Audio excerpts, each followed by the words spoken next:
नमस्कार. म्हणजे गुरु Vishnu मनदीपजी world peace yoga सेंटरचे PhD टीचर, माझे परमपूज्य आई वडील, माझी प्रिय पत्नी प्रीती, माझा भाचा ऋषिकेश यांनी ते पोस्टर बनवलं, आमच्या सरिता सिस्टर यांनी व्हॉट्सअप ग्रुप बनवला, देशमुख सर यांनी आपल्याला जागा दिली, आणि सगळ्यात महत्त्वाची गोष्ट आज आपण इकडे भेटतोय ते आपले डॉक्टर पटवर्धन, ज्यांच्या पुढाकाराने इथे सगळी त्यांनी धावपळ करून इथे अर्ज करून आपल्याला मान्यता मिळवून दिली. आणि आज रविवारी तुम्ही साखर झोपेत असताना देखील इकडे यायचं ठरवलं. एवढ्या संख्येने तुम्ही आलेला, नवीन नवीन लोक पण आलेले आहेत, त्याबद्दल तुमचं खूप खूप अभिनंदन आणि आभार. तर आपण जे पतंजलीने योगसूत्र काढलेली होती 196 योगसूत्र, त्याच्यात यम नियम अष्टांग योग त्यांनी वर्णन केलेला होता. यम, नियम, आसन, प्राणायाम, प्रत्याहार, धारणा, ध्यान, समाधी. तर या अष्टांग योगामध्ये त्यांनी ती 196 सूत्र विभागलेली होती. तर जी योगासनं आपण करतो किंवा जे आपण क्लासला बघतो त्याच्याकरता 196 पैकी आउट ऑफ 196 फक्त 3च सूत्र होती. यमनियमांसाठी 5 सूत्र आहेत. म्हणजे खरं तर यमनियमांचं वेटेज आसनांपेक्षा कितीतरी जास्त पाहिजे. प्राणायामासाठी 4-5च सूत्र आहेत. म्हणजे प्रत्याहारासाठी काही सूत्र आहेत, धारणा, ध्यान, समाधीसाठी वेगळे चॅप्टर त्यांनी दिले आहेत, वेगळी विभागणी केलेली आहे 196 सूत्रांची. तर त्याच्यात आपण यम जर बघितलं तर यम मध्ये काय येतं, तर तुमचे काय म्हणतात ना, मॉरॅलिटी और एथिकल कोड जे असतात, तुम्ही कुठलं तत्व, नीती तत्व पाळायला पाहिजे, त्याच्यावरती त्यांनी दिलंय अहिंसा म्हणजे नॉन व्हायलन्स, सत्य, ट्रुथफुलनेस, अस्थेय, चोरी करणं. आता हे 3 गोष्टी ज्या आहेत, अहिंसा, सत्य आणि अस्थेय, नॉन व्हायलन्स, ट्रूथ आणि नॉन स्टीलिंग, या तिन्ही गोष्टी not only physically but mentally, by thoughts, by words and by action. म्हणजे विचार, शब्द आणि कृती तिन्ही गोष्टी एकत्र आल्या पाहिजेत, तर ते बरोबर फॉलो केलं गेलं. आणि पतंजलीने गंमत काय केली, त्यांनी योगसूत्र दिली, त्यांनी डिटेल डिस्क्रिप्शन दिलेलं नाहीये. त्यामुळे जो पंडित ज्याला जसं काही भावेल त्या पद्धतीने तो वर्णन करत गेला. त्यामुळे जे भक्ती योगातले होते त्यांनी सूत्र भक्तियोगाच्या दिशेने वळवली, जे कर्मयोगी होते त्यांनी कर्मयोगाच्या दिशेने वळवली, जे राजयोगी होते म्हणजे अष्टांग योग, योगाचे क्लास चालवणारे, त्यांनी राजयोगाच्या दिशेने वळवली. परंतु it is free to everybody to interpret in their own way. आपण सगळ्याचा एकत्र समन्वयक विचार करण्याचा प्रयत्न करतोय. पण लक्षात काय घ्या की हे जे नियम आहेत, म्हणजे यम आहेत, जे एथिकल कोड आहेत, त्याचं बेसिस काय तेवढं आज आपण बघणार आहोत फक्त.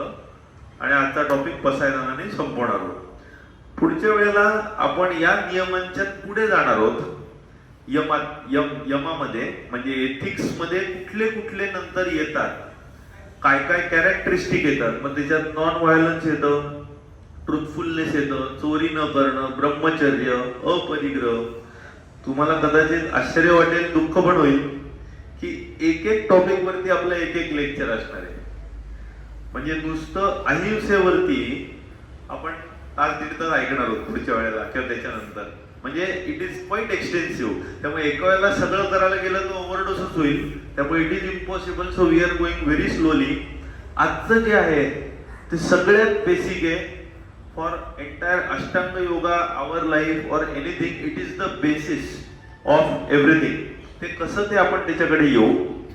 तर नियम म्हणजे ऑब्झर्वन्स, शौच, संतोष, तपस, ऑस्टिरिटी, स्वाध्याय, ईश्वर प्रणिधान. त्याच्यापैकी संतोष जे होतं, कंटेंटमेंट, समाधान, त्याच्यावरती आपण लास्ट टाइम बोललो. 1-1.25 तास आपण त्याच्यावरच चालू होतं. तर तुम्हाला अंदाज येईल की कसं आपण पुढे प्रोसीड करणार आहोत. मग आसन, फिजिकल जिओमेट्री, प्राणायाम, ब्रीदिंग, प्राणायाम म्हणजे लाईफ एनर्जीचं एक्सपान्शन, प्रत्याहार, कंट्रोल ऑफ सेन्स ऑर्गन्स, ध्यान, धारणा, समाधी. आता धारणा, ध्यान, समाधी, कॉन्सन्ट्रेशन, मेडिटेशन, आणि समाधी. तर प्रत्याहार जे आहे ते देखील कंट्रोल आहे. आता अष्टांग योग 8 पायऱ्या नाही म्हटलं पतंजलीने, अष्टांग अंग म्हणजे एकाच वेळेला यू हॅव टू प्रॅक्टिस दिस. कारण का प्रत्याहार करत असताना जर तुमचे एथिक्स नसतील तर तुम्ही टेम्पटेशनला बळी पडाल, बाहेरच्या गोष्टींना बळी पडाल, तुम्ही सेन्स ऑर्गनवर कंट्रोल कसा मिळवणार. सो फॉर प्रत्याहार यम नियम इज इम्पॉर्टंट. सो प्रत्येक जण एकमेकांची बांधील आहे, त्यामुळे या पायऱ्या नाहीयेत ओलांडून द्यायच्या, तर एका वेळेला तुम्हाला त्या सगळ्या अंगीकारायच्या आहेत. Let's come to ethics. Ethics म्हणजे ओल्ड ग्रीक जे होतं त्याच्यात एथिकॉस म्हणून एक शब्द होता.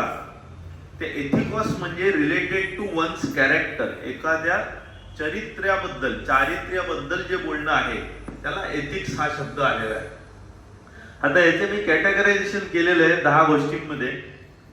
हे सगळं मी गेल्या काही वर्षात जो अभ्यास करून अनालिसिस केलेला आहे त्याचा भाग आहे. गेल्या वेळेला सांगितल्याप्रमाणे कुठेच तुम्हाला एका ठिकाणी मिळणार नाही, त्याच्या डिटेलमध्ये तर मी परत पडत नाही. Let's come to topic. तर पहिला पार्ट मी जो केलेला आहे ॲनिमल वर्सेस मॅन.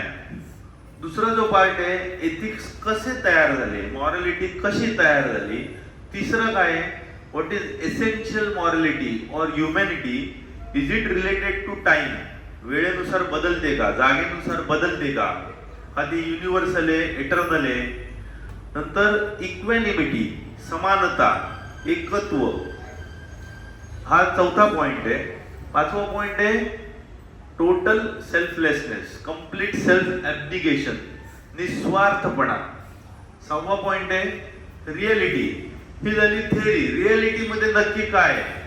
सातवा सगळ्यात महत्वाचा point, what is the practical approach, ही नीतिमत्ता तुम्ही प्रॅक्टिस मध्ये कशी आणणार. आठवा पॉइंट आहे त्याचे फायदे काय. नववा पॉइंट त्याचे नुकसान किंवा डिसएडव्हान्टेजेस काय, त्याच्यात ड्रॉबॅक्स आपण काढू शकतो. आणि 10वा पॉइंट, शेवटी आपण काय व्याख्या शिकलो एथिक्सची. That is all. So this is the sequence which I feel is best. So let's come to ethics with animal versus man. आता जो ॲनिमल पार्ट असतो, मनुष्य पण प्राणीच आहे, पण इव्हॉल्ड प्राणी आहे. तर प्राण्यांमध्ये the life is related to sense organs. Sense ऑर्गनशी रिलेटेड असल्यामुळे इमोशन्स जे असतात, भावना, त्या सेन्स ऑर्गनशी, सेन्सेसशी कनेक्टेड असतात. त्यामुळे जो रागाला आला, कडाकडा भांडायला लागला, तर आपण ॲनिमलची उदाहरण देतो, अरे कुत्र्यासारखे भांडताय. का कुत्र्यासारखे आले, कारण का राग आला, तुमच्यात राग आला, तुम्ही ॲनिमल झाले, because you are under emotion. Even तुम्ही कुठल्याही याच्यात शांतपणे राहिलात, अरे तू एकदम देवच झाला की काय, साधू झाला की काय, तू कशातच पडत नाहीये. So when you transcend the emotion you become god man. And when you come to the level of senses you come to animality, जे आपल्याला अहिंसामध्ये बघायचंय, नॉन व्हायलन्स मध्ये. So when we are non violent we are achieved our highest evolution. And when we are violent we are nothing but savages. हे तिसरं कोणाचं वाक्य नसून एडिसनचं वाक्य आहे. तर याच्यात एक छान आपल्या पुराणांनी दिलेलं आहे, आहार निद्रा भयमैथुनंच सामान्यम एतत् पशुभी नराणाम. आहार, निद्रा, भय, मैथुन म्हणजे खाणं, पिणं, झोपणं, मुलं बाळं तयार करणं, हे माणसांचं आणि पशूंचं, जनावरांचं सेमच आहे. मग फरक कुठे येतो. धर्मो हि तेषां अधिको विशेषो. जे धर्म आहे, जो एथिकल कोड आहे, जो ज्यांच्याकडे आहे, तो त्यांना वेगळं बनवतो. आणि ज्याच्याकडे एथिकल कोड नाहीये, धर्मेन हीनाः पशुभिः समानाः, जे एथिकल कोड नाहीये ते पशु सारखेच आहेत. म्हणून धर्म म्हणजे एथिकल कोड हा इम्पॉर्टंट पॉइंट आहे. आता बऱ्याच वेळेला असं म्हटलं जातं त्याच्याकडे ना काय व्हॅल्यूज नाहीयेत, व्हॅल्यूलेस मनुष्य आहे. हा बऱ्याच वेळेला एक मिसनॉमरचा प्रकार असतो. आपण समजून घेऊ कसं. व्हॅल्यू, उदाहरणार्थ आपण बघूया प्रेम, लव्ह इज अ व्हॅल्यू. आता लव्ह ही जर व्हॅल्यू असेल तर ती चांगली पण असू शकते, वाईट पण असू शकते. म्हणजेच ह्याचं पैशावर फार प्रेम आहे. He uses money and treats people badly. So he loves money and uses people. जो एथिकल आहे so he loves people and uses money. So basically प्रेम ही व्हॅल्यू जी आहे ती मॉरली न्यूट्रल आहे. तुम्ही व्हायलन्स करताय, तुमच्या अंगावर शत्रू आक्रमण करतोय आणि तुम्ही त्याला मारलं नाही, तर तुम्ही आक्रमण करणं म्हणजे अटॅक करणं, violence is a good value. पण जर तुम्ही उगीच उगीच कुठल्या येणाऱ्या जाणाऱ्या प्राण्याला मारत बसलात तर it is a bad value. So value itself is morally neutral, but ethical code और morality is always positive. I think I am very clear ना. सो रिलिजन जो धर्म आहे तो एथिकल कोड देतो आणि काय अधर्म आहे, हे केल्यामुळे काय पाप लागेल किंवा काय टॅबू आहे हे जे सांगतात ते तुम्ही मॉरली चांगलं राहावं, ज्याच्यामुळे ह्युमॅनिटीचं भलं होईल, म्हणून ते एथिकल कोड दिलेलं आहे. पहिले अस्तित्वात काय आला? Ethics. Humanity came first, religion later on codified it. धर्मानी नंतर ते फक्त मांडलं. प्रत्येक धर्मात मांडण्याची पद्धत वेगवेगळी होती, तरी कॉमन बेस सेमच होता की देव सगळ्यात बघा. आता आपण दुसऱ्या पॉइंट कडे येऊया. पहिले आपल्याला कळलं ॲनिमल आणि मॅन. आता उरले 9 पॉइंट. शेवटचा पॉइंट डेफिनेशन आहे, that is just summary. It is not something big. Advantage disadvantage ते एकदम सोपे आहे, ते तुम्हाला इझिली आधीच बघितल्यावरच कळेल. नाऊ ओरिजिन, हे एथिक्स तयार कुठून झाले, त्याची उत्पत्ती काय झाली माणसामध्ये. Once man starts transcending the senses, सेन्सच्या बियॉन्ड जायला लागला, त्याला आतून कुठेतरी बाउंडनेस जाणवायला लागला की आपण कुठेतरी बंदिस्त होत, स्लेव्हरी मध्ये होत, आपल्याला फ्री होणं गरजेचं आहे. So struggle of the bound, will to get free. कुठेतरी तुमच्यात एक आयडियल दडलेला आहे, त्याला माहिती आहे की आत काहीतरी आदर्शवाद आहे, एक चांगली गोष्ट आपल्यात लपलेली आहे. आणि अशा काही मुवमेंट्स येतात आपल्या आयुष्यात, प्रत्येकाच्या आयुष्यात, की प्रत्येकाला वाटतं की आपण आणि सगळं जग एक रूप आहे. आणि जेव्हा असं त्याला मनापासून, हृदयापासून वाटायला लागतं, तेव्हा त्याच्या मनात अननोईंगली और नोईंगली काही भावना जागृत होतात. That is love, sympathy, empathy, compassion, kindness, humanity. आता ऐकायला शब्द बोजड वाटतात, ते आपण डिटेलमध्ये येणार आहोत जेव्हा नंतर जाऊ तेव्हा. थोडक्यात तुम्हाला मी सांगतोय नक्की काय प्रकार मी सांगतोय. तर लव्ह म्हणजे प्रेम, जे आपण दुसऱ्याच्या बाबतीत करतोय स्वतःसारखंच. तर प्युअर प्रेम 3 अँगलनी असतं. पहिलं, इट इज कम्प्लिटली सेल्फलेस, जे आपण इथे एक पॉइंट बघतोय, complete selflessness.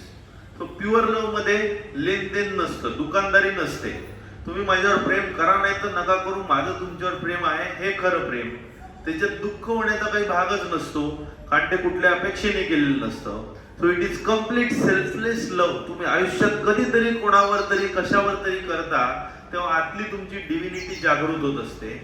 Second, it is fearless. And third, you keep it as highest ideal. त्याच्या पुढे सगळं तुम्हाला गौण दिसायला लागतं, त्याच्याकरता तुम्ही काही सॅक्रिफाईस करायला लागता. देन कम सिम्पथी, म्हणजे एखादी व्यक्ती जर काही लागली असेल किंवा तुम्ही न्यूजवर बघितलं काही कोणाला त्रास झाला असेल तर तुम्हाला वाटतं अरे रे त्याला त्रास झालाय. हो, एक मुलगा एका दुकानात जातो छोटा, आणि त्याला पप्पी घ्यायचं असतं, कुत्र्याचं पिल्लू, आणि सगळी पिल्लं बघतो आणि एक लंगडलेलं पिल्लू असं बाजूला कोपऱ्यात असतं. तो म्हणतो मला हेच विकत घ्यायचंय. दुकानदार म्हणतो ते विकायला नाहीये. तो म्हणतो का, मला तेच पाहिजे. तो म्हणतो नाही नाही ते लंगड आहे, त्याचा पाय जरा हे, त्याला नको, ते आम्ही बाद करणार आहोत. तो म्हणतो नाही ना मला तेच पाहिजे. तो म्हणतो ठीक आहे तू फ्री घेऊन जा. ते कुत्र घेऊन जात असताना तो विचारतो तुला हेच का पाहिजे होतं.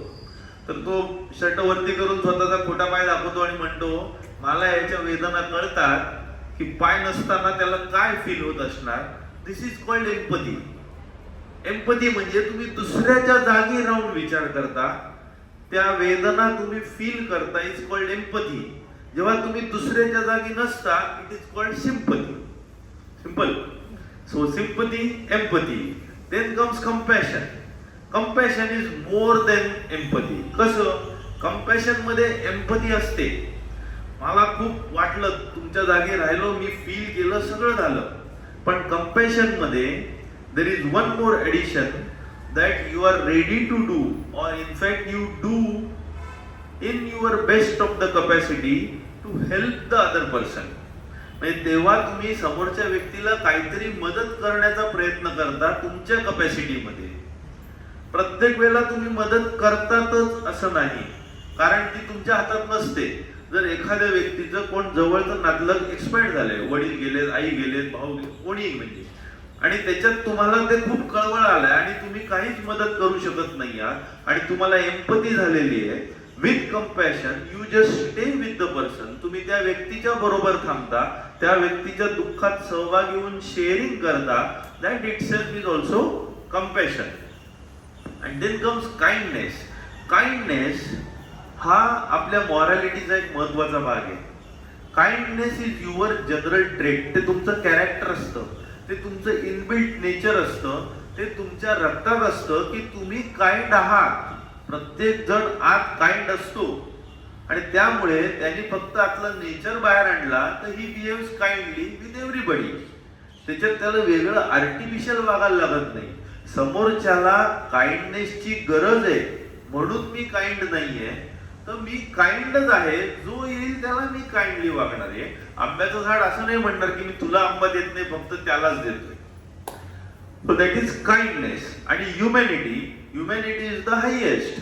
So treat every living being और एव्हरी इनॅनिमेट और ॲनिमेट, सजीव किंवा निर्जीव वस्तूला तुम्ही रिस्पेक्टनी, मानानी जगायला द्या, जगू द्या आणि त्यांची काळजी घ्या. Because you realise everything is one. ते अद्वैत भावना तुमच्यात निर्माण झालेली आहे. तर हे जेव्हा तुम्हाला फिलिंग होतं की you are one with the infinite one, then you realize तत्वमसी, दाऊ आर्ट दॅट, सोहम, I am he is me, हमसा सोहम, हम सो. ते आपण आधी केलेलं आहे त्यामुळे मी आता रिपीट नाही करते. शिवोहम, अन अल हक, हे प्रत्येक धर्मामध्ये वेगवेगळे सांगितले. येशू ख्रिस्त म्हणाला होता दाऊ आर्ट दॅट. ओके, तर अशा याच्यात you related to that infinite one. This is the origin of morality, ethicality. पहिलं आपण बघितलं ॲनिमल वर्सेस मॅन. दुसरं आपण बघितलं ओरिजिन ऑफ एथिक्स, मॉरॅलिटी. आपल्या आतली जी जाणीव येते की एकत्वाची जाणीव, परमात्मा आणि अंतरात्मा, सगळीकडे जे आत्मे आहेत ते आपण एकच होत, तेव्हा आपण जसे वागायला लागतो ती जाणीव तुम्हाला मॉरॅलिटीला प्रवृत्त करते. Now essential morality, humanity, doesn't change with time.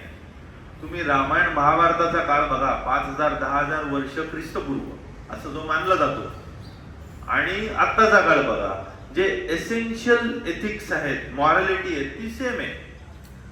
किती वेळ बदलला, कॅलेंडर बदललं, काही बदलत नाही. Relativity applies to physics, not to morality. पण मॉरल कोड जर बघितला तर तो प्रत्येक काळानुसार बदलत असतो, वेळेनुसार बदलत असतो, जागेनुसार बदलत असतो, व्यक्तीनुसार बदलत असतो. मॉरल कोड जो आहे तो तुमच्या प्रोफेशननुसार बदलत असतो. आता मी डॉक्टराचं जर वैद्याचं प्रोफेशन करतोय तर माझा मॉरल कोड काय आहे की रुग्णाचा जीव वाचवण्यासाठी तुमच्या परीने मॅक्झिमम प्रयत्न करणं, बेस्ट पॉसिबल प्रयत्न करणं. आणि जर ते प्रयत्न करून जीव वाचण्याची शक्यता नसेल तर त्याचा शेवटचा प्रवास कमीत कमी त्रासदायक व्हावा म्हणून प्रयत्न करणं. Both are equally important. It is not just to make the person live but also to help the person die peacefully if it is beyond your capacity or beyond human capacity. पण ह्याच्यात ऐवजी तुम्ही सैनिक घेतलात, क्षत्रिय घेतलात, तर his work is to protect or punish. So तिथे killing is part of his job if enemy is attacking. त्यामुळे तिथे तुमचं बदललं. जैन याच्यात 2 प्रकारचे कोड त्यांनी सांगितलेले आहेत. जे हाऊस होल्डर आहेत त्यांना दिले अनुव्रत, आणि जे साधू लोक आहेत त्यांना त्यांनी दिलंय महाव्रत. महाव्रतात जास्त कडक नियम, ऑब्झर्वन्सेस, एथिकल कोड दिलेले आहेत, हाऊस होल्डरना कमी दिलेले आहेत. विवेकानंदांना एखादा विचारलंय का नाही की समजा एकाने येऊन तुमच्या गालावर एक मारली, तुम्ही काय करणार? ते तुम्हाला ऐकल्यासारखं वाक्य वाटत असेल. अगर कोई आपके एक गाल पे थप्पड़ मारेगा तो आप क्या करेंगे? तो विवेकानंद म्हणाले that answer varies from person to person, depends on what is his job. If he is ascetic, संन्यासी आहे, तर तो नॉन रेजिस्टन्स म्हणजे कुठलाही प्रतिकार करणार नाही, तो दानशूरपणा पण करणार नाही की बाबा दुसरा घाल पुढे घे, पण he won't resist because in resistance he is losing his vital energy. But for a house holder, जे मनुस्मृतीत देखील दिलेलं आहे की कोणी जर तुमच्यावर अटॅक करत असेल, एक थप्पड दिली तुम्ही त्याला 2 थपडा लगवा. जर कोणी तुमच्यावर प्राणघातक आयुधांनी अटॅक करत असेल तर त्याला तुम्ही मारू शकता. कोणी जर तुमच्या बायका मुलांना किडनॅप करत असेल त्यांना तुम्ही ठार मारू शकता. मनुस्मृतीतले 5 त्यांनी दिलेले आहेत. पहिलं, कोण तुम्हाला मारायला आलं, ठार मारायला आलं तर you can kill him. Second, if somebody is kidnapping your daughter, son और wife, then you can kill him. If somebody is poisoning you willfully, then you can kill him. If somebody is taking away your property, then you can kill him. Or somebody is taking away your household, म्हणजे घर ताब्यात घेत असेल तर देखील. म्हणजे इथे code change होतो फ्रॉम पर्सन टू पर्सन. पूर्वीच्या काळी एथिकॅलिटी वॉज डिफरंट, आता परत वेगळी आहे, त्यामुळे बदलत जातं. काही धर्मांमध्ये एथिकॅलिटी मध्ये more than 1 wife is allowed, बाकी याच्यात एकच वाईफ अलाउड. आता this ethicality changes from religion to religion also, but essential morality और humanity does not change, it remains same. So we have completed 3 points. Animal versus man, origin of morality, आणि does morality change with time. So essential morality humanity doesn't change, but moral codes does change. जे आपण अहिंसामध्ये बघणार आहोत, जे जैनांचे आधीचे 24 तीर्थंकर होते त्यांनी 4च महाव्रत काढली होती, पण महावीरांनी 5वं महाव्रत आणलं.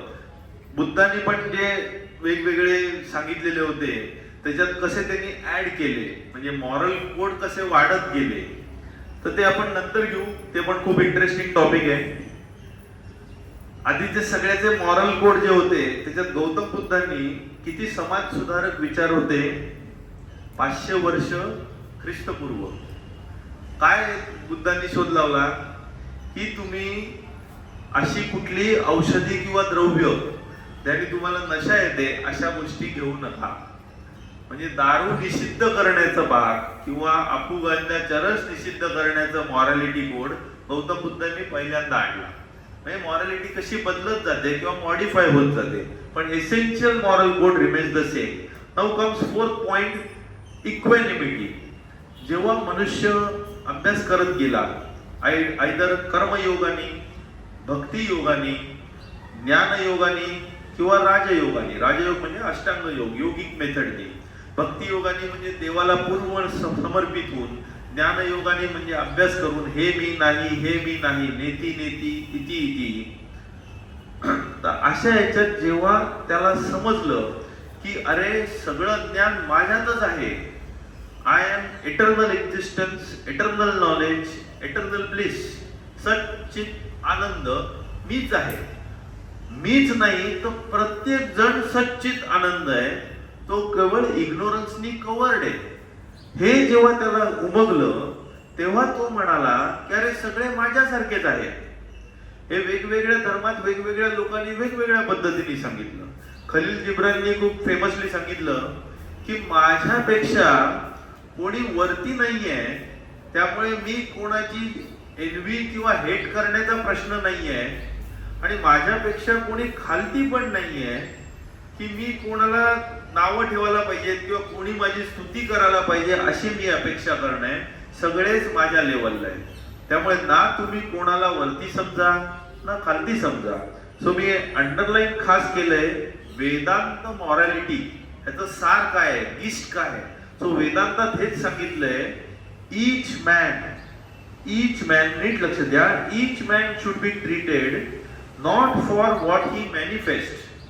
प्रत्येक माणसाला त्यानुसार ट्रीटमेंट देऊ नका की जे तो दर्शवतोय, पण त्यानुसार ट्रीटमेंट द्या, but as what he stands for, what he represents for. तो प्रत्येक मनुष्य हा देवाचाच अवतार आहे हे जर तुम्ही बघितलं तर तुम्ही खऱ्या अर्थाने ह्युमॅनिटी अप्लाय केली. एक वाक्य दिलेलं आहे, विद्या विनय संपन्ने ब्राह्मणे गवी हस्तिनी शुनी चैव श्वपाके च पंडिताः समदर्शिताः. म्हणजेच जो विद्या विनय संपन्न आहे, खूप पंडित आहे, एक ब्राह्मण आहे, एक गाय आहे, एक हत्ती आहे म्हणजे हत्ती आहे, कुत्रा आहे आणि कुत्रा खाणार आहे, या सगळ्यांना जो एकाच दृष्टीने बघतो तो देवाच्याच ठिकाणी स्थित आहे हे ओळखावं. आता तुम्हाला कदाचित ते अतिशयोक्ती वाटेल की हे नक्की काय म्हणतायत. म्हणजे विद्या विनयनं संपूर्ण आहे, ब्राह्मण आहे, गाय आहे, हत्ती आहे, कुत्रा आहे, कुत्रा खाणार आहे, सगळ्यांनाच एकाच पार्ट्यात, असं खरोखरीच घडलंय का? तर 2 उदाहरणं तुम्हाला देतो. एक आहे गाझीपूरच्या इकडे पवारी बाबा म्हणून होते, मी अभ्यास केला तर तुम्हाला मिळेल गुगलमध्ये. एकदा एक चोर आला आणि त्यांचं काहीतरी घेऊन पळायला लागला. हा पवारी बाबा त्याच्या मागे धावायला लागला आणि धावत धावत चोराला त्यांनी काटलंच. चोर घाबरून एकदम आता काय माझं खरं नाही. तो म्हणतो काय झालं? ते पवारी बाबा म्हणतात अरे हे पण घे, हे माझ्याकडे अजून पैसे होते ते तुझे घ्यायचे राहिले. तो एकदम चक्रावून पळूनच गेला. तो म्हणतो देव एवढ्या दिवसांनी भेटायला आला आणि मी असं काय करत होतो, मी देवाला असं कसं जाऊन देईन. आणि एक फेमस गोष्ट आपल्याला माहितीच असेल, नामदेव महाराज खात असताना एक कुत्रा येतो आणि पोळी घेऊन पळतो. तर तुपाचं भांड घेऊन नामदेव महाराज त्याच्या मागे धावतात, अरे नुसती पोळी घेऊ नको, तूप पण लावून घे रे. हे या पोझिशनला पोचलेले असतात प्रॅक्टिकली. आता ही इक्वॅनिमिटी जी आहे ही हजारो वर्षापासून आपल्याला माहिती आहे. तुम्ही सगळ्यांनी माना डोलवल्या, तुम्ही म्हणालात हो येस एकदम बरोबर आहे, आपण ते कबूल पण करतो, मान्य पण करतो, पण प्रॅक्टिस कोणीच नाही करत.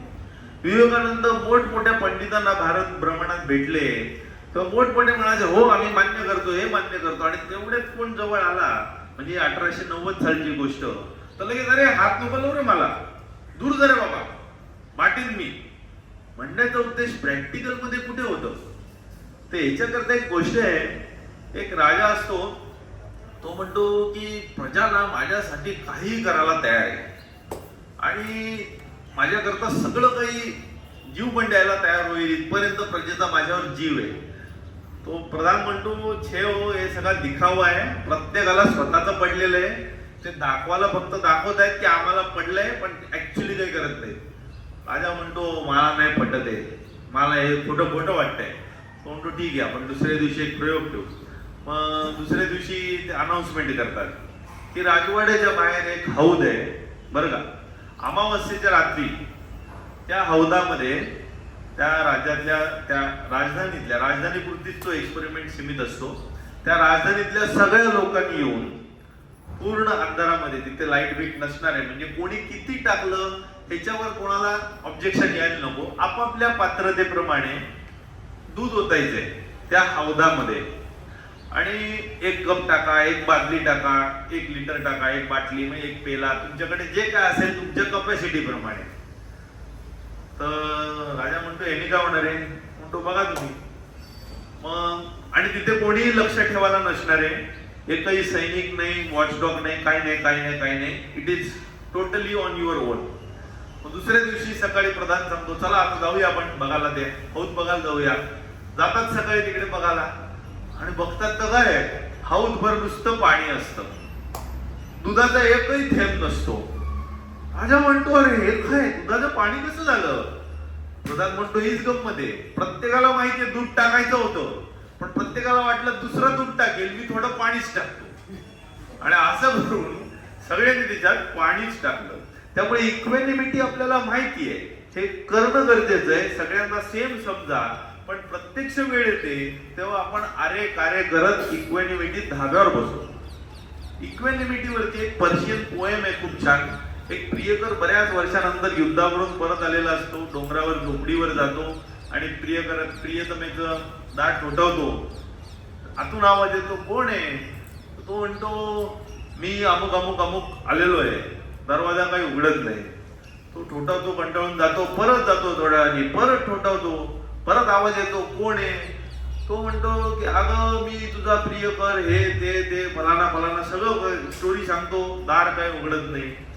तो तिसऱ्यांदा फ्रस्ट्रेट झालेला असतो. तो म्हणतो आता लास्ट ट्राय, बेस्ट ट्राय करू.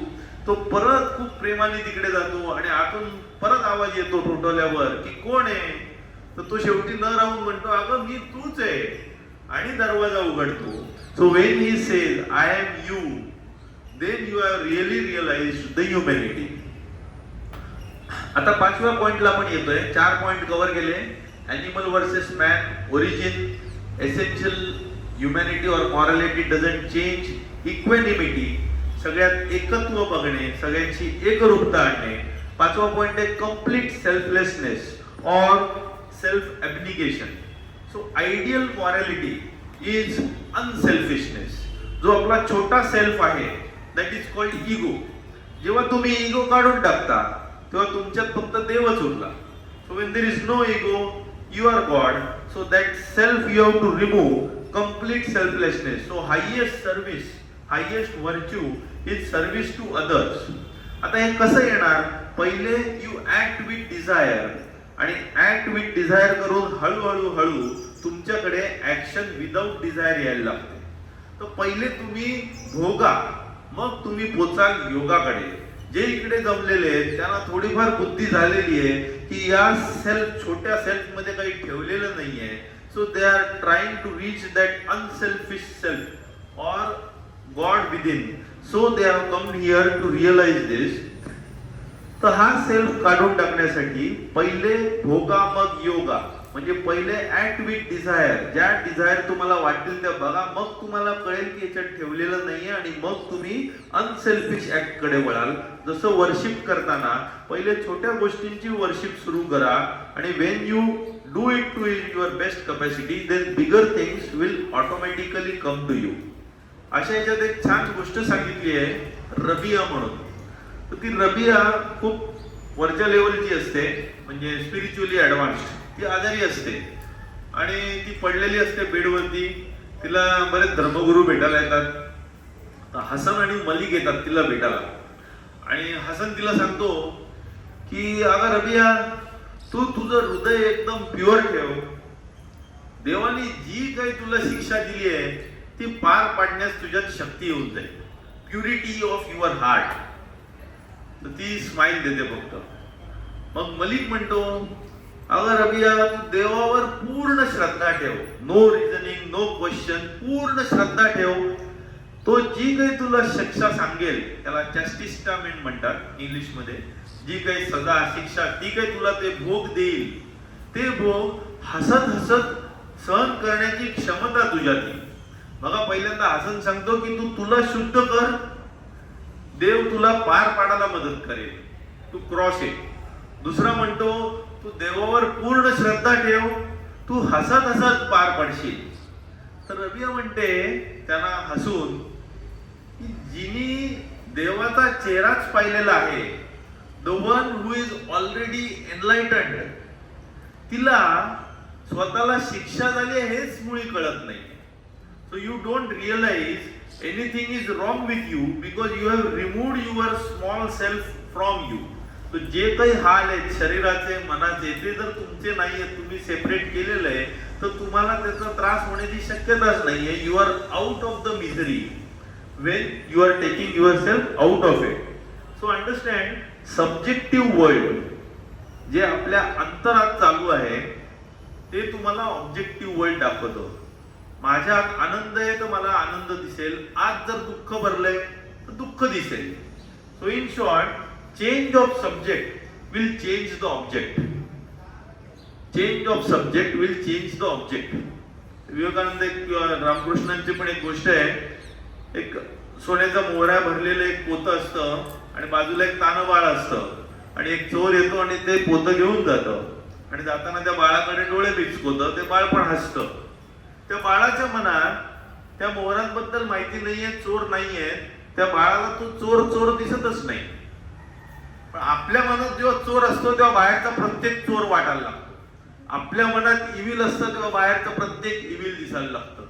जेव्हा साधू संत अशा लेवलला पोचतात की त्यांच्या मनात इविल राहिलेलंच नसतं, तेव्हा त्यांना विश्वची माझे घरच वाटायला लागतं. त्यांना प्रत्येकात देवच दिसायला लागतो, कारण का त्यांच्यातच देव जागृत झालेला असतो किंवा मॅनिफेस्ट झालेला असतो. So purify your self, the world is bound to get purified. So when you walk on the path of morality and ethics, you are bound to see the world differently. आता आपण येतोय रियालिटीकडे. Reality म्हणजे वास्तवात actually काय आहे, तर morality ethics आपल्याला सगळ्यांना घाबरवतं म्हणजे काय, आता मॉरॅलिटी आली म्हणजे आपले मटेरियल कम्फर्ट जे आहेत ते सोडायला लागतील.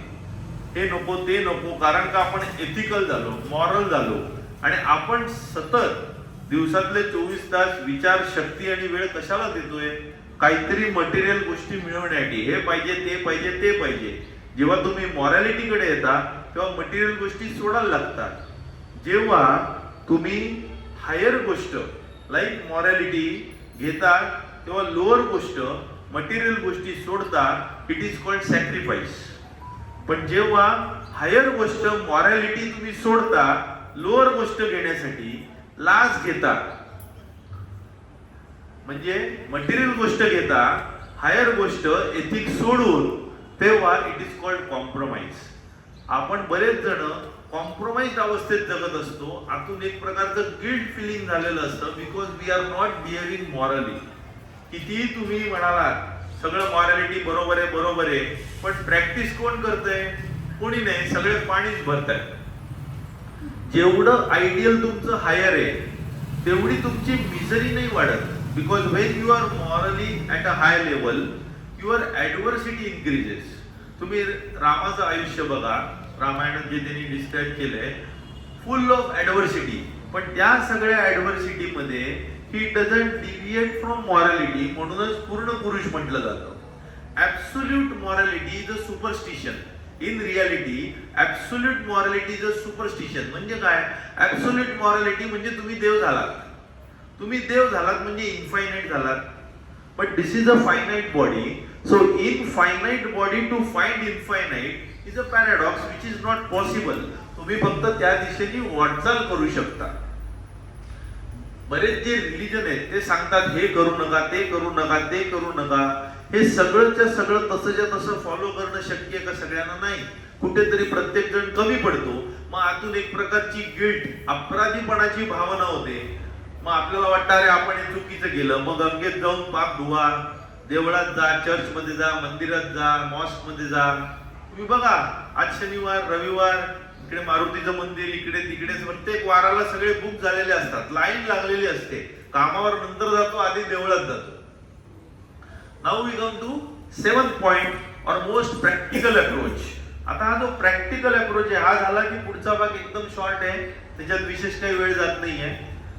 तर आपण आलो animal versus man, origin, morality, essential morality, doesn't change with time, equanimity, एकत्व, complete selflessness, remove the ego, complete selflessness, reality. Reality मध्ये मॉरॅलिटी घ्यायची तर आपल्याला मटेरियल गोष्टी सोडण्याची तयारी पाहिजे, ॲडव्हर्सिटी फेस करण्याची तयारी पाहिजे, मटेरियल कम्फर्टच्या पासून दूर जाण्याची तयारी पाहिजे, which is not easy in reality. Practical approach. मग आपण सुवर्ण मध्य किंवा प्रॅक्टिकल अप्रोच कसा करायचा. सो एनी डायलेमा और any question, any situation comes to us, first we should question ourselves की तुमच्या हृदयाला काय वाटतंय, तुमच्या सद्सद विवेक बुद्धीला, तुमच्या आत्म्याला काय वाटतंय की हे समोरची व्यक्ती बरोबर वागते का, ही घटना आपण कुठल्या दृष्टिकोनातून बघायला पाहिजे. तुम्ही हा विचार करायला पाहिजे की ही गोष्ट करणं बरोबर राहील का. ही तुम्ही काय करावी म्हणण्यापेक्षा कोणी असो काय करणं बरोबर राहील, काय वागणं बरोबर राहील, ही बरोबर आहे का. सत्य आणि देव आपल्या साईडला आहेत का हा विचार करू नका. सत्य, ट्रूथ आणि गॉड तुमच्या साईडला आहे का हा विचार करू नका. तुम्ही सत्याच्या आणि देवाच्या साईडला आहात का हा विचार करा. आणि का तुम्ही टेम्पररी आहात, हे शरीर, सत्य आणि गॉड इटर्नल आहे, तर तुम्ही सत्याच्या आणि देवाच्या साईडला आहात का हा विचार करा. या घटनेचे काय पडसाद होतील, तुम्ही हा डिसिजन घेतला तर त्याचे काय रिझल्ट, कॉन्सिक्वेन्सेस येतील, त्यामुळे कुठल्या लोकांवर काय प्रभाव पडेल. तुम्ही हा विचार करा की जर आता देव बघत असेल, तुमची फॅमिली बघत असेल, तुमचे मित्र बघत असेल, तर तुम्ही हा डिसिजन घ्याल का. जेव्हा वाल्याला विचारलं काय रे तुझ्या बापात तुझे आई वडील बायका मुलं सहभागी होतील का? कोंडो होतील ना. त्याने जरा विचारून घे ना. तू विचारायला गेला तेव्हा काय कळलं त्याला? छे, आम्ही तुझ्या पापात सहभागी नाही. त्याचे डोळेच उघडले. म्हणजे तुम्ही प्रश्न विचारा की हे तुमच्या घरच्यांना चालेल का असं वागणं? त्यांना हे पटेल का? देव बघत असताना तुम्ही ही गोष्ट कराल का? हा विचार करा. त्यांनी चांगले कॉन्सिक्वेन्सेस, चांगले रिझल्ट काय येतील, वाईट रिझल्ट काय येतील, आणि ही गोष्ट करून झाल्यानंतर जेव्हा तुम्ही मागे वळून बघाल तेव्हा तुम्हाला समाधान लाभेल का? बरं वाटेल का? का तुम्हाला पश्चाताप येईल? अरे मी तसं वागायला हवं होतं, अरे मी ते करायला हवं होतं. हा पश्चाताप जर राहणार असेल तर something is wrong. So pain of regret is much more. Then you should remember that your decision needs to be changed. So question yourself की तुम्हाला हृदयाला काय वाटतंय? हे विचारा की ही गोष्ट करणं बरोबर आहे का? हे विचारा की देव बघतोय, घरचे बघतायत, त्यांच्यासमोर तुम्ही असं वागाल का? त्यामुळे काय घडेल, कोणावर इफेक्ट होईल, त्याचे पॉझिटिव्ह निगेटिव्ह काय, त्यांनी तुम्हाला आतून समाधान लाभणार आहे का पश्चाताप होणार आहे, हा विचार करा. आता याच्यात त्यांनी दोन आपल्याला पुराणिकांनी देऊन ठेवलेलं आहे. प्रवृत्तींच निवृत्तींच कार्ये भयाभये बंद मोक्ष चया वेत्ती बुद्धी सापार्थ सात्विकी. प्रवृत्ती म्हणजे एखादी गोष्ट करण्यामागे तुमचा जो कल असतो, अटॅचमेंट जिथे मागे लागता, आणि निवृत्ती ज्याच्यापासून तुम्ही दूर जाता, देवाच्या जवळ जाता. निवृत्ती रिटायरमेंट. सो कुठली गोष्ट करण्यात अटॅचमेंट आहे, डिटॅचमेंट आहे. कुठली गोष्ट करणं चांगलं आहे, कार्य आहे, अकार्य आहे. कुठली गोष्ट करून तुम्हाला आतून भीती वाटू शकते आणि कुठली गोष्ट तुम्ही निडरपणे न घाबरता करू शकता. कुठल्या गोष्टीत तुम्ही स्लेव्ह बंधनात अडकता आणि कुठल्या गोष्टीत तुम्हाला मोक्ष मिळतो, हे ज्या बुद्धीला कळतं, हे अर्जुना, पार्थ म्हणजे अर्जुन, हे अर्जुना, त्या बुद्धीला सात्विक बुद्धी म्हणतात असं श्रीकृष्ण म्हणतात. आता व्यासांनी जे एक श्लोक दिलेला आहे, अष्टादश पुराणाना, जी 18 पुराणं झाली त्या सगळ्यांचं सार एकच आहे. अष्टादश पुराणानां सारम सारम समुद्रुतम, किंवा व्यासस्य वचनद्वयम. ते 2-3 मॉडिफिकेशन असतात प्रत्येक श्लोकाचे, तर मी हे घेतलंय. अष्टादश पुराणानां सारम सारम समुद्रुतम परोपकार पुण्याय पापाय परपीडनम. सगळ्या पुराणांचं सार, एथिकल सार एकच आहे की परोपकार करणं, ऍक्ट ह्युमॅनिटेरियनली, हेच पुण्य आहे, आणि दुसऱ्याला पीडा म्हणजे त्रास देणं हेच पाप आहे. ह्याच्या पलीकडे काही नाही कळलं तरी चालेल. त्यामुळे एखाद्या व्यक्ती एथिकली वागतोय की नाही हे कसं कळणार? तो काय बोलतोय, तो काय वागतोय ह्याच्यावर जास्त जाऊ नका. तो काय बोलतोय असं असू शकतं. एखादं चांगलं वागलं आणि नंतर आतून काहीतरी वेगळाच हेतू असेल तर मग तुम्हाला कळणार कसं तो एथिकल आहे की नाही? त्याचा आतापर्यंतचा पॅटर्न बघा, तो इतक्या वर्षात कसा वागलाय, त्याचं रेप्युटेशन काय, इन शॉर्ट त्याचं कॅरेक्टर बघा. So character shows his pattern आणि that character shows his ethics. जेव्हा तुम्ही एथिकली वागत असता तेव्हा प्रत्येक गोष्ट चपकल फिट होते, प्रॉपर हार्मोनियमचे सूर येतात. पण जेव्हा तुम्ही अनएथिकली असता कुठेतरी रॉंग नोट येते आणि कुठेतरी माशी शिकते. अशी एकही व्यक्ती जगात निघालेली नाहीये की जी बेमालूमपणे कायमचं खोटं बोलू शकते. जेव्हा तुम्ही एथिकली वागता तेव्हा नुसतं एथिक्स असणं उपयोगाचं नाहीये. You have to have conviction, you have to have erudition. Erudition म्हणजे करेज विथ कन्व्हिक्शन. तुम्हाला धाडस पाहिजे, साहस पाहिजे आणि तुमच्या मूल्यांवर पूर्ण विश्वास पाहिजे. मग समोर कोणी असो त्याला ठामपणे तुम्हाला सांगण्याची धमक हवी, जी विदुरामध्ये होती दुर्योधनाला सांगायची आणि जी बिभीषणाला होती रावणाला सांगायची. तिथे म्हणतात इरुडिशन. जेव्हा तुमच्या हातात समोरच्याला पूर्णपणे तुम्ही विरोध करून कॉन्ट्रॅक्ट करू शकत नाही तेव्हा तुम्ही प्रोटेस्ट करणं गरजेचं असतं की हे चुकीचं आहे, याला आम्ही सहमत नाही आहोत. ते तरी तुमच्या हातात आहे. लॉ जो असतो, कायदा, तो काय, एखाद्याचा हक्क हिरावून घेतला तर तो जो ब्रेक केला त्याला कायदा म्हणतात की तो तुम्हाला दिलं पाहिजे, दॅट इज रॉंग, त्याला गिल्टी म्हणतात. पण एथिकली तुम्ही एखाद्याचा हक्क घेण्याचा विचार जरी केला तरी देखील इट इज रॉंग. जसं अहिंसामध्ये तुम्ही दुसऱ्याला मारलं नाही इज नॉट जस्ट अहिंसा, पण तुम्ही दुसऱ्याला मारण्याचा विचार पण केला नाही, ती खरी अहिंसा. ते आपण नंतर येणार आहोत तेव्हा याचा बेसिस आपण इथे क्लिअर करतोय प्रॅक्टिकल अप्रोच मध्ये. आता हे एथिक्स जे मी वरती सांगत होतो, गट फिलिंग काय, राईट टू डू, हे बऱ्याच वेळेला डोक्यावर जाण्याची शक्यता असते. पण उदाहरण दिलं ना तुम्हाला एकदम फिट होईल. अरे एकदम बरोबर बोलला. गट फिलिंग काय, जेव्हा तुम्ही एखादं काम करताय, खूप महत्वाचं काम आहे तुमच्या देशासाठी, तुम्हाला खूप पैसे मिळत आहेत, मान मर्यादा मिळतोय, पण जर तुमचं मन खातंय की हे बरोबर नाहीये, this is not the right thing to do, this is not on the god side, this is not the truth, people are affected, negative consequences are more in front of my family and God I cannot do it, then people like Edward Snowden ते whistle blow करतात आणि काय काय सरकार घोटाळे करतंय ते सगळ्यांच्या बाहेर आणतात. जे विसल ब्लोअर असतात ते जेव्हा दुसरे जे गोष्टी सांगतात तेव्हा दिसतं. वर्ल्ड वॉर 2 वरती नेटफ्लिक्स वरती एक डॉक्युमेंटरी आली 2-3 महिन्यापूर्वी, जे कॉन्सन्ट्रेशन कॅम्प होते जर्मन, तिथे त्यांना बंदुकीने गोळ्या घालण्याचे, म्हणजे जे जमलेले असतात किंवा त्यांना कॉन्सन्ट्रेशन मध्ये टाकायचे असे ऑर्डर्स होत्या. मग ते गाड्याच्या गाड्या भरून जायचे जंगलात आणि तिकडे असे टनेल खोदलेले असायचे, त्याच्यात लोकांना उभं करायचे आणि गोळ्याने शूट आउट करायचे. तर अशासाठी जे ऑफिसर होते त्यांना सिलेक्ट करण्याचं काम होतं. आणि जो मेन ऑफिसर होता त्याला जेव्हा सांगितलं की तुला असे निवडायचे लोक, त्याच्या हृदयाला पण हे कुठेतरी पटत नव्हतं की आपण निरपराध निष्पाप लोकांना मारतोय.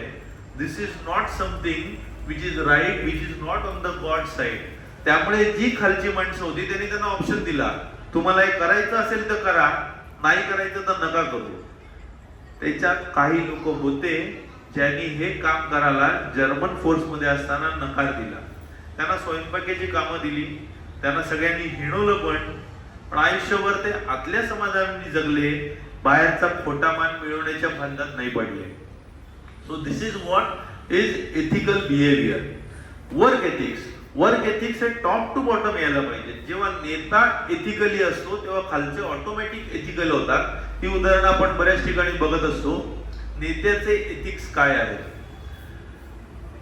पंक्च्युअलिटी, जेव्हा तुम्ही वेळेवर एखादी गोष्ट करता, so it is commitment to your. आता हे कमिटमेंट काय, पंक्च्युअलिटी काय, हे आपण नंतर डिटेल व्हर्च्यू घेऊ तेव्हा येऊच, पण it shows work ethics. Critics, critics म्हणजे जे टीकाकार आहेत. तुम्ही काही करा, तुमच्यावर टीका होणारच आहे. तुम्ही चांगलं करा, टीका करतील, वाईट करा, टीका करतील, न संपणाऱ्यातली गोष्ट आहे. तर क्रिटिक्स कडे किती लक्ष द्यायचं. जेम्स वॅटनी जेव्हा वाफेवर चालणारी बोट बनवली थेम्स नदीच्या काठी लंडनला, पहिलं एक्सपेरिमेंट लाईव्ह, सगळ्यांना बोलवलं, जाम गर्दी जमली आणि सगळी बोट आली. बरेच क्रिटिक होते सो कॉल्ड, त्याला हे बोट चालूच नाही होणार आहे, काय अर्थ नाही. तो अर्धा तास खटपट करतो, बोट चालू होते, टाळ्यांचा कडकडाट, तरी क्रिटिक्स म्हणतात छे छे छे, ही बोट आता पुढे सरकणारच नाही. तो काटकोट करून सुरू करतो, बोट जायला सुरू होते, तरी क्रिटिक्स बोलतात आता नाही, बोट थांबणारच नाही. त्यामुळे क्रिटिक्स हे कधी न संपणारे असतात. म्हणून आपल्या म्हणून ठेवलेलं आहे, निंदन्तु नीति निपुणाः यदि वा स्तुवन्तु लक्ष्मी समाविशतु वा यथेष्टम् अद्यैव वा मरणस्तु शतान्तरे वा न्याय तथा प्रविचलन्ति पदं न धीराः. म्हणजे नीती निपुण म्हणजे चांगल्या लोकांनी निंदा करो किंवा स्तुती करो, लक्ष्मी येवो अथवा जावो, आत्ता मरण येवो किंवा 100 वर्षानंतर मरण येवो. म्हणजे कोणी स्तुती करो, निंदा करो, लक्ष्मी येवो नाहीतर जावो, आत्ता मरण येवो नाहीतर 100 वर्षानंतर येवो, जे स्थिरमतीचे असतात ते न्याय प्रविष्ट मार्गानेच जात राहतात, असं भृतहरींनी नीतिशतकात म्हणून ठेवलेलं आहे. त्याच्यात आपण हे पण बघितलेलं होतं, सुखम वा यदि वा दुःखम, प्रियम वा यदि वा प्रियम, प्राप्तम प्राप्तम उपासित हृदयेन पराजिता. म्हणजे कुठल्याही याच्यात तुम्ही स्थिरमतीने काम करत असता, चांगलं हो वाईट हो, तुम्ही स्थिर असता, आनंदात कुरळून जात नाही, दुःखात खिचून जात नाही. हे आपण गेल्या वेळेला केलेलं होतं, तुम्ही तो व्हिडिओ बघितला तर ह्याचे तुम्हाला उत्तर मिळतील. So this is related to this, म्हणून मी इथे बोललो. तर प्रॅक्टिकल अप्रोच मधला लास्ट पॉइंट म्हणजे आजच्या ओव्हरऑल टॉपिक मधला लास्ट पॉइंट ज्याच्यावर आपण पुढे बोलणार आहोत पुढच्या ह्याच्यात, की मॉरल कोड्स, एथिकल कोड दोन प्रकारचे असतात. Don't do this and do this. Don't do this हे करू नका, अहिंसा, हिंसा करू नका, अपरिग्रह, भेटवस्तू किंवा साठा करू नका, अस्तेय, चोरी करू नका. आता या ज्या गोष्टी आहेत त्या करू नका मध्ये. मग करा म्हणजे काय? सत्य, ब्रह्मचर्य, संतोष, हे सगळे करा आहे. तर जे करू नका ते तुम्ही मनाचे आणि शरीराचे गुलाम होऊ नका म्हणून हे करू नका. आणि जे करा ते हृदयावरचं म्हणजे आत्म्यावरचं अज्ञानाचं आवरण दूर करण्यासाठी करा.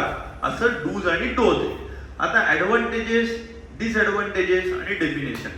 So now we have finished our ethics.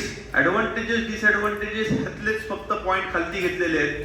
तर पहिले animal versus man, origin, it doesn't change with time, equanimity, समानता, कम्प्लीट सेल्फलेसनेस म्हणजे निस्वार्थीपणा, रिअलिटी मध्ये काय, प्रॅक्टिकल अप्रोच, तुम्ही क्वेश्चन करा. नंतर काही पॉइंट्स होते. ऍडव्हान्टेज, जेव्हा तुम्ही एथिकली वागत असता तेव्हा तुमच्याकडून चूक घडण्याची शक्यता फार कमी असते. असं रामदास स्वामींनी म्हणून ठेवले, मुखी राम त्या काम बांधू शकेना. मुखी राम त्या काम, काम म्हणजे इच्छा भावना. मुखी राम त्या काम बांधू शकेना. गुणे इष्ट, गुणे इष्ट, गुण म्हणजे वर्च्यू, इष्ट म्हणजे राईट. गुणे इष्ट धारिष्ट्य, धारिष्ट्य म्हणजे courage. When he has courage and right virtues, गुणे इष्ट धारिष्ट्य त्याचे चुकेना. म्हणजे ऍडव्हान्टेजेस काय आहेत? When you walk on the righteous path you are not likely to go wrong. Second, greatest return. तुम्ही कुठली डिग्री मिळवा, कुठली स्ट्रॅटेजी करा, जर तुम्ही एथिकल आहात तर त्याचे तुम्हाला सगळ्यात चांगले रिटर्न मिळतील. मग ते तुम्ही कुठल्याही कामात, व्यवहारात असू देत, आज ना उद्या तुम्हाला मिळतील. It is called law of projection. जे तुम्ही द्याल ते तुमच्याकडे परत येईल. तिसरं, सेव्ह टाइम. आता ऍडव्हान्टेजेस ऐकायला किती फास्ट आहेत आणि सोपे आहेत बघा. पहिलं, चुकण्याची शक्यता कमी. दुसरं, ग्रेटेस्ट रिटर्न. तिसरं, सेव्ह टाइम. सेव्ह टाइम म्हणजे राईट गोष्ट करायला खूप कमी वेळ लागतो, वाईट गोष्ट करून ती एक्सप्लेन करत बसण्यापेक्षा. आणि त्याला स्पष्टीकरण फार द्यायला लागतं कारण तुम्ही चुकीचं केलेलं असतं. बरोबर गोष्ट केली आहे तर बहुतेक वेळेला स्पष्टीकरणाची गरजच नसते, तुम्हाला माहिती तुम्ही बरोबर केले. लक्षात आलं ना? चौथा पॉइंट आहे सोशल ऑर्डर. या एथिकॅलिटी मध्ये सोशल ऑर्डर राहते. म्हणजे मरायटल लग्न व्यवस्था जी आहे ते सोशल ऑर्डर टिकायला मदत होते. Help survive the temptation. जेव्हा तुम्हाला टेम्पटेशन येतात अनएथिकल गोष्टी करायला, ते टाळण्यापासून तुम्हाला एथिक्स मदत करतात. म्हणजे स्ट्रेस आहे, बॅड टाइम चालू आहे, क्रायसिस आहे, तेव्हा तुम्ही चुकीचे नाहीत. नाही तर तुम्ही बघता की अरे तुझ्या वडिलांवर फार गडबड होती म्हणून ते गुंडागर्दीला लागले आणि आज गुंडाचे बॉस झाले. ते पूर्वीच्या हिंदी पिक्चर मधली स्टोरी होती. That is lack of ethics. तर एथिक्स असते तर ते त्या मार्गाला जाणार नाही. पुढचं, when you are ethical. Second last point यातला, when you are ethical your suffering look beautiful. When you are doing ethically तेव्हा राम, सीता, लक्ष्मण फार दुःखात आहेत, विवंचनेत आहेत की अरे आम्हाला डास चावतायत, अरे इकडे आम्हाला हे होतंय, असं तुम्हाला रामायणात वर्णन नाही आढळणार. ते त्या ह्याच्यात देखील बाहेरच्या निसर्गाशी आणि सगळ्या गोष्टीशी एकरूप होऊन समरस होऊन तुम्ही ते ब्युटिफुल बनवून टाकता life. It doesn't become miserable because you reach beyond misery when you are ethical. आणि last most important benefit of being ethical is morality and ethicality is the only thing you can take beyond this life. या physical आयुष्याच्या पलीकडे तुम्ही केवळ तुमचे एथिकॅलिटीज घेऊन जाऊ शकताय, बाकी सगळं इकडेच ठेवून जायचंय. त्यामुळे त्याच्याकरता ethicality is important. Now come to disadvantages और drawbacks of wrong ethics. You can say ज्यांचे अनक्लिअर एथिक्स आहेत, कन्फ्युजिंग चॉईसेस होतात. एथिक्स जर क्लिअर असतील तर चॉईसेस क्लिअर असतात. एथिक्स जर अनक्लिअर असतील तर कन्फ्युजिंग चॉईसेस होतात. आता अमेरिकाचा पॉइंट कुठला आहे? Freedom, liberty. आता या व्हॅल्यूज झाल्या पण ते चुकीच्या घेतल्या गेल्या तर अर्थाचे अनर्थ होतात. ते काय म्हणतात? फ्रीडम, लिबर्टी म्हणजे आम्ही काय मनाला येईल तसं वागू, मला कोणी त्रास देऊ नका, माझं प्रायव्हसी, माझं freedom. No, freedom and liberty doesn't mean recklessness. It means right. when you get, you have to act with responsibility. You have to take the burden of your choices. You have to act with duty, and you have to act with obligations. So when you forget your responsibility, obligation, duty, responsibility, then it is recklessness, and that is not really freedom or liberty, but it is in fact slavery of your desires and sense organs. Science is concerned only with facts. Science has nothing to do with morality. That is why जेव्हा ते ship cloning चाललं होतं, Dolly म्हणून cloning केलं, तेव्हा morality मध्ये आली आणि सांगितलं ह्युमन क्लोनिंग करू नका, otherwise science would have reached by now to human cloning. So somewhere morality has to supervise the science because it is not related to ethics.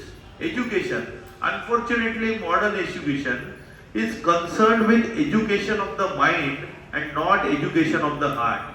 पूर्वीच्या काली गुरुकुल व्यवस्था जी होती, ऋषींकडे जाऊन राहायचे, ते मॉरॅलिटी, एथिक्स पहिले शिकवायचे.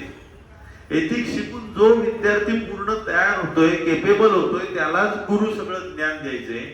So first was teaching of the heart, then teaching of the mind. So first तुम्ही विनय शिका, मग विद्या घ्या, तेव्हाच विद्या विनयेनं शोभते म्हणतात. जॅपनीज स्कूलमध्ये मॉरॅलिटी लेसन, त्यांचे क्लास असतात, तास असतात, त्याच्यात तुम्हाला खास मॅनर्स, एथिक्स शिकवले जातात, which is a very good thing. Business ethics हा प्रकार नसतो, because business is to earn profit, and ethicality as we say goes away from profit. It is not for material gain. So business is business. Business ethics हे फक्त बोलण्याची गोष्ट आहे. Now we come to last part, definition. आतापर्यंत आपण काय बघितलं त्याची समरी आहे. तर पहिले animal man, origin, morality doesn't change with time, equanimity, complete selflessness, reality, practical approach, advantages, disadvantages. Then lastly, definition.